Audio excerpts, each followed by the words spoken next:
मग सकाळपर्यंत लवकर वाडा घेऊन बाजारात विकायला गेलो. जाईपर्यंत लोक वाडीवाले विकत येते 3 रुपये पेंड्याला तुला घेत होते. मग मला गेल्या गेल्या म्हणले 3 रुपये चाललाय भाव, 3 रुपये द्या.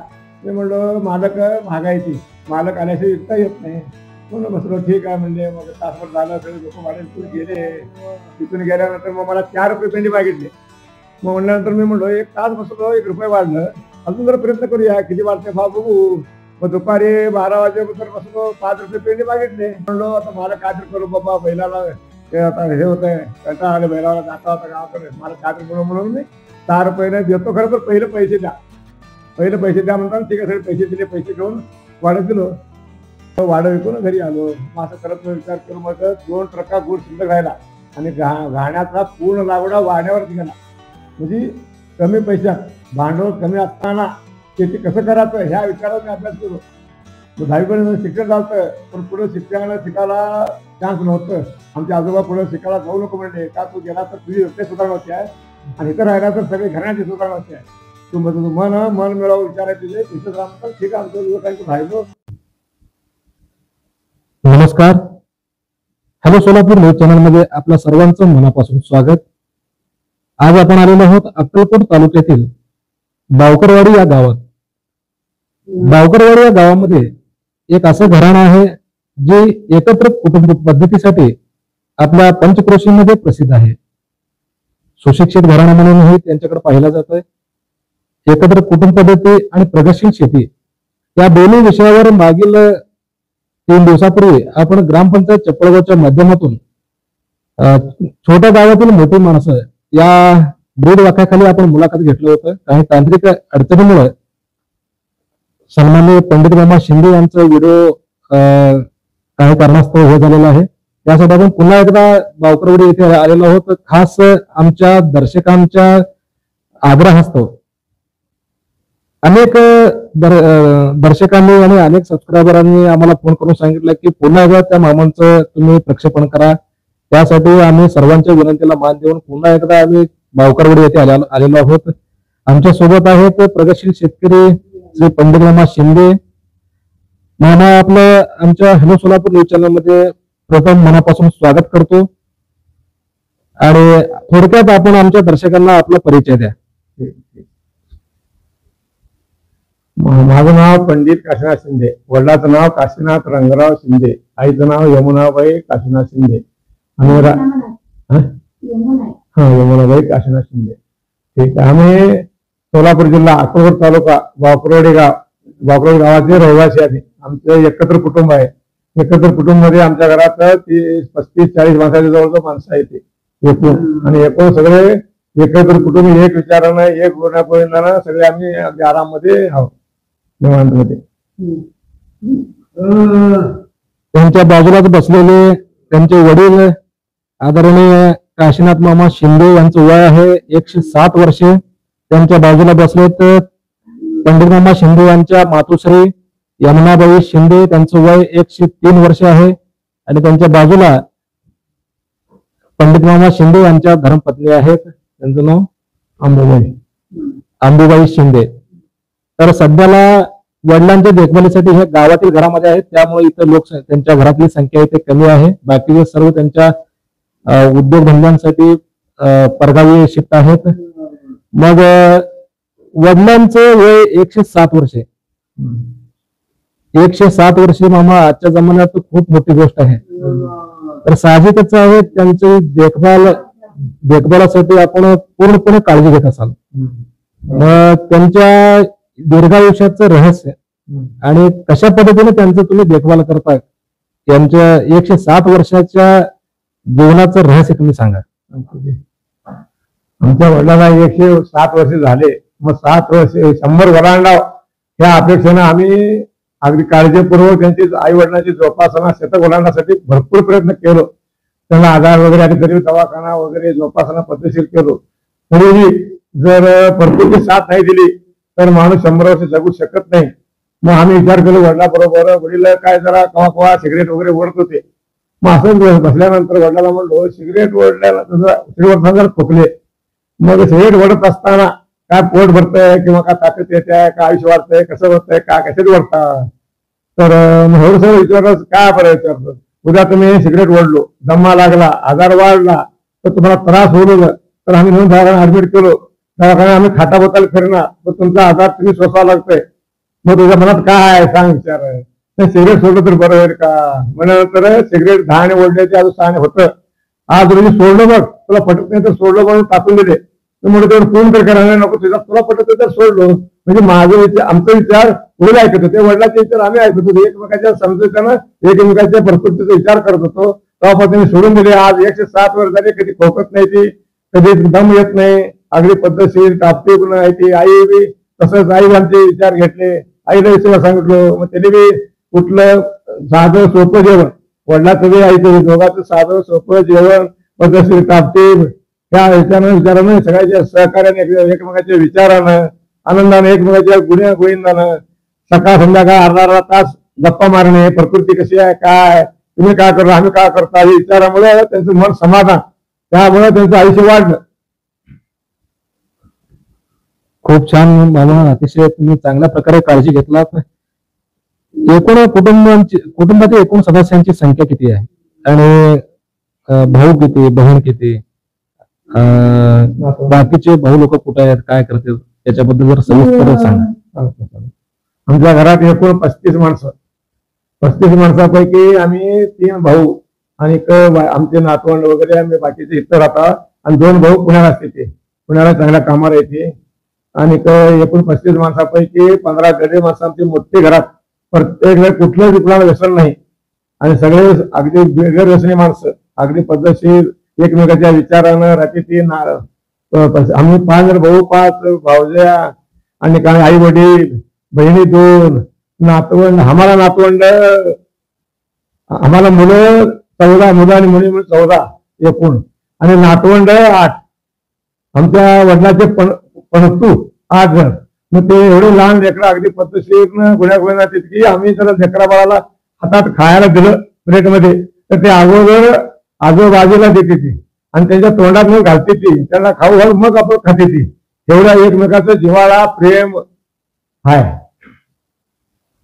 तुमची एकत्र कुटुंब पद्धती आजच्या काळात तर भावा भाऊचा ऐकत नाही, मुलगा बापाचा ऐकत नाही, बाप मुलाचा ऐकत नाही.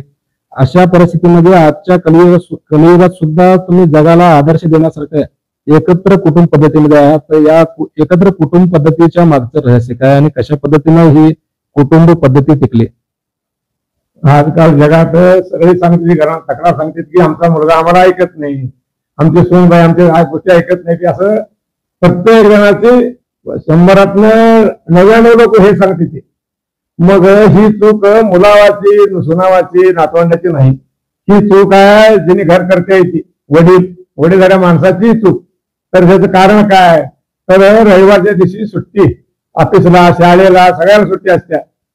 मग त्या दिवशी काय करते ते गुजर, मारवाडी, ब्राह्मण सगळे काय करते ते की रविवारच्या दिवशी 3री 4थीला मुलगा असला शाळेला, तर त्याला भाजीपाल्याच्या बाजारात नेते ती.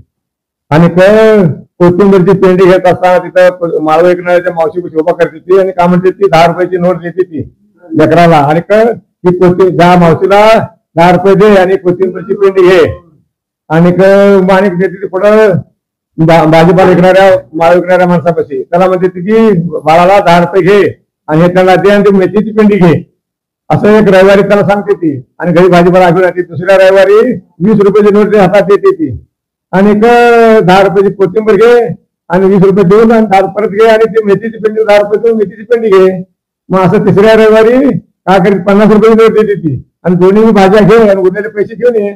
आणि घेऊन जात असताना, घरी जात असताना 2 बिस्किटचे पुढे घे आणि 2 चॉकलेट घे. एक दीदीला दे बिस्किट पुडा, एक तू खा. एक चॉकलेट घरात दीदीला दे, बहिणीला तू एक चॉकलेट खा. असं म्हणते ती. 5व्या रविवारी 50 रुपयाची नोट देते ती. तूच जा बाजारला, तूच बाजार कर आणि सगळा भाजीपाला आण, खायला आण म्हणून देते ती. मग त्यांचे संस्कार चांगले असल्यामुळं, पैसा हातात दिल्यामुळं लेकरू मन मोकळ्यानं बाजार करतंय, हिडतंय, फिरतंय. मग आपण काय करता, आपला मुलगा मोठा झाला, लग्नाला आला, वयाला आला, तरी तुला काय करते हो बैस म्हणल्यामुळे त्या मुलाचं मन कुसतंय, आणि मला स्वातंत्र्य मिळत नाही म्हणून ते मन विचार वेगळ्या वेगळ्याच करतंय. त्याला पैसे बघायला मिळत नाही. ती पैसे एवढे घातू घरात ठेवलं तर ते बाळ काय करते, पैशाला किरकोळ करतोय, आणि पैसे केव्हा काढून जाय या विचाराने वागतंय. आणि व्यसनी होतं बाहेर फिरते, रस्ता फिरते, पुन्हा पुन्हा ही ताई अनेक जन्म ही ताई मिळाव असं आम्ही देवाला प्रार्थना बी केलो. मग पुण्य केल्यानंतर मिळेल, पण अशा स्वभावाची मिळणं हे महत्वाचं आहे. आई मिळत, वडील मिळतील, पण अशा स्वभावाची मिळणं बाबा देवाला आम्ही हेच आई वडील पुन्हा पुन्हा जन्म घाल आम्हाला आणि त्यांच्या पोटी आम्हाला म्हणून आम्ही प्रार्थना करत निघालो.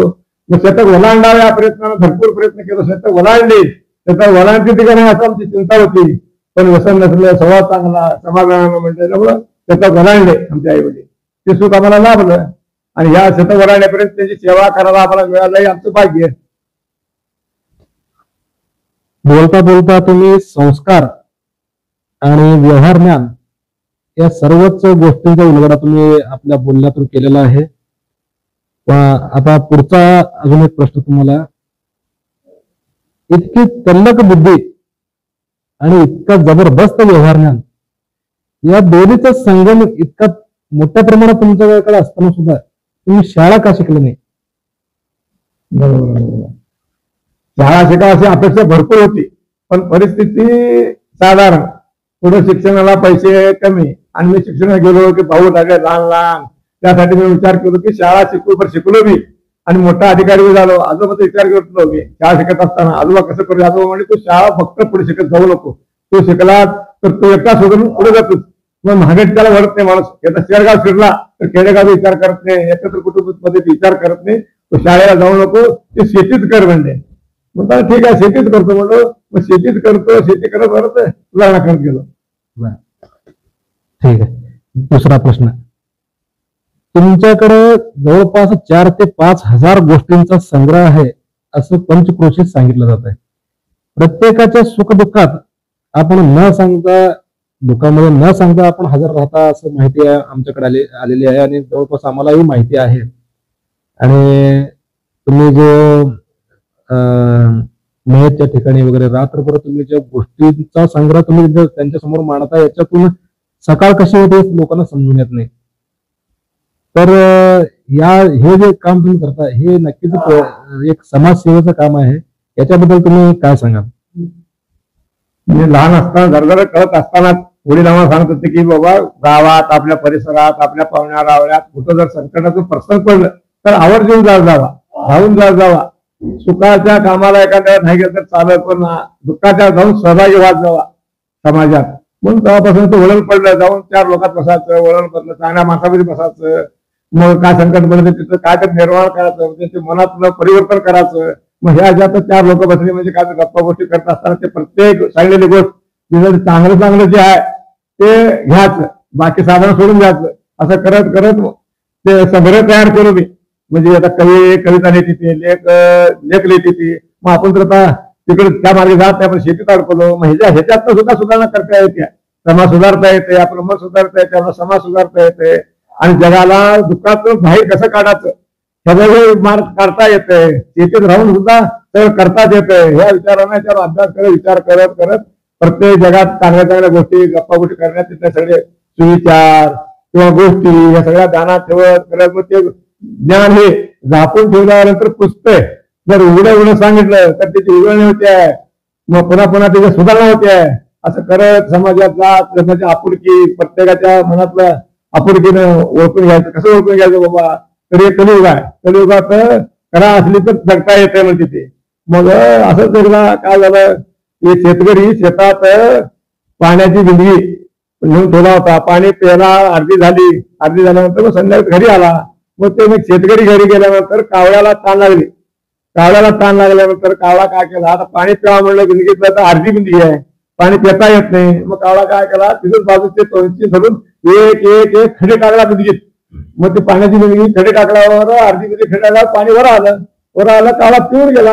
हे असं आम्ही दुसरी शाळेला असताना आम्हाला मंगळूरच्या कट्टेगुरी शाळा शिकवायला होते. त्यांनी सांगितले की बाबा असा प्रयोग करून पाठवून बघलं. मग पुढे काय झालं, कावळा मांसाचा तुकडा घेऊन चालला होता. मग कोणं बघितलं, कोणं म्हणलं मला बी मांस खाऊ वाटतंय, पण काही कावळ्याला तोंडात मांस आहे का, देत नाही, मागितलं तर देत नाही आणि घरात गेलं तर सापडत नाही.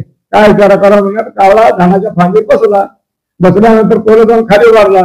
मग कोलं उभारला, कावळा तुमचा रंग किती काळा कुळकुळीत, तुमची तोंड किती धारदार, तुमचा आवाज किती, तुमचे डोळे किती पाणीदार आणि तुमचा आवाज किती मधुर म्हणल्यानंतर कावळ्याला हौस झाली, गुणगान गाण्यामुळे हौस झाली. कावळा, मग त्या कावळ्याचा आवाज असते कर्कश, पण तरी तुमचा आवाज किती मधुर म्हणल्यानंतर कावळ्याला हौस जास्त होऊन ते का म्हणलं, का म्हणलं माझा तुकडा खाली पडला, कोणतं खाऊन गेलं. मग समाजात जगात आपुलकी दाखवू, आपलं बी बरं व्हावं, जगाचं बी बरं व्हावं, त्या पुण्या मार्गे जावं हे असं अभ्यास करत, त्याच्यात विचार करत तुझलं मग लोक आवडीने आपला बोलती, सकाळी उभारतो, जातो, रात्रभर विचारतो, सांगतो विचार, रात्र उघडते आहे, टाइम जात आहे, त्यांच्या मनात समाधान होत आहे. हे वाट चांगलीच आहे. ह्याच्यात दिवसा शेतीचे कामं करायचं आणि रात्री जागरणाला वगैरे जायचं. लोक भजन करते तसं आपण भजन काय रोज करते, देवाचं नाव रोज नाव घेते, लोक कटाल झोपते ती. मग अशा काय तरी त्याला कोणी गोष्टी सांगितलं, संस्कृतीच्या गोष्टी सांगितलं तर जग आपुलकीने ऐकत आहे आणि जगाच्या मनात परिवर्तन होत आहे. म्हणून हे माझं मार्ग शिकवतो. खूप सुंदर असं तुम्ही स्पष्टीकरण दिलेलं आहे. आता वळूया आपण त्यांच्या मातोश्रीकडे. यमुनाबाई शिंदे, वय 103 वर्षे.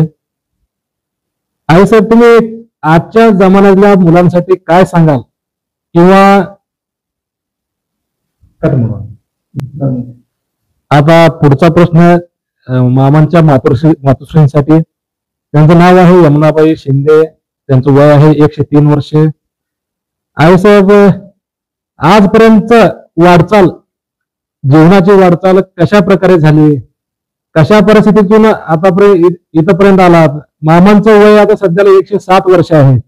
कशा पद्धतीने त्यांची सेवा करता, कशा पद्धतीने त्यांची व्यवस्था करता, त्यांच्या दीर्घ आयुष्यात मग तुमचा सुद्धा खूप मोठा वाटा आहे आणि तुम्ही खूप नशीबवान आहात. 107 वर्षे, 103 वर्षे ही अशी जोडी आजच्या युगात आम्हाला पाहायला मिळाली. 50, 60, 70च्या पुढे आजचं आयुष्यमान नाही. यामागे काहीतरी दैवी शक्ती आहे किंवा काहीतरी तुमचा त्याग आहे किंवा मागची पुण्याही असेल, याबद्दल तुम्ही काय सांगाल? मला येत नाही सांगायला येत नाही. तुम्ही कसं सांगाल तसं के ऐकायला व्यवस्थित राहिलो आम्ही. लेकरं बाळ सगळे व्यवस्थित नाही ते. त्यांनी माझी गोठवा लागलेली ती अजून पुड्या खात नाही ती, सिगरेट ओढत नाही ती, दारू पेत नाही ती, का नाही अजून व्यवस्थित नाही ती. लोक बी व्यवस्थित नाही ती, नातं बी व्यवस्थित नाही ती. आणि काय सुना किती जण आहे? सुनांबद्दल काय सांगाल? सुनाबद्दल सुना चांगली, सुना बी चांगल्या आहे, त्या व्यवस्थित नाही. त्या 5 जण आहे ते सुना, 5 जण लोक, 5 जण सुना, 9 नातं आहे ते. अजून 4 लग्न झाले ते, अजून 5 जण आहे ते लग्नाची नातं परतून झाले ती. 4 2 परतून आहे त्या. तिने फुलांना नाव घातली आम्हाला, आमची व्यवस्था करून राहिली होती.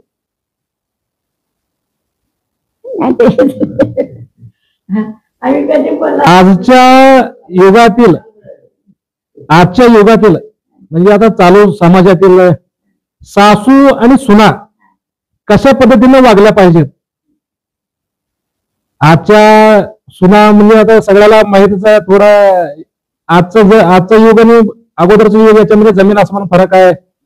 पण आजच्या सुनांना आणि तुमच्या वयाच्या म्हणा किंवा आताच्या सासू लोकांना तुम्ही काय संदेश द्याल? एकत्र कुटुंब पद्धतीमध्ये भावाचे जे एकी आहे ते महत्वाचे, नातलं सांभाळणे महत्वाचं. आता सध्या जगात जग जिंकणं सोपं, पण स्वतःचं मन जिंकणं लई अवघड आहे. स्वतःचं मन अगोदर जिंकून निर्व्यसने ठेवून मग भावासंग सांगितलं केलं, भाऊ ऐकत जाते ते. मग आमचे भाऊ आम्हाला असे लाभले की रामाला कसं भरत लक्ष्मण भाऊ लाभले तसं लाभले, तरी बी भरतापेक्षा लक्ष्मणापेक्षा बी आमचे भाऊ उजवे.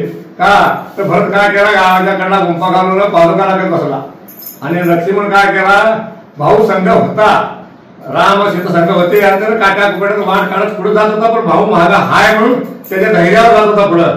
मग आमचे भाऊ असं केले की नसता नव्हता मी सांगणारे काम अंधारात रात्री पाट सगळं कुणीपिकेचं शेतीचं काम सगळे ओढत गेले आणि त्यामुळं सगळे सुधारणा होत आली आमची. सगळ्यात म्हणलं तर रामा लक्ष्मणापेक्षा भरतापेक्षा बी आमचे भाऊ सगळे. त्यामुळे आमचे गोट ऐकत गेले आणि शेती सुधारत गेले आणि सगळे एकत्र कुटुंब टिकलं. ठीक.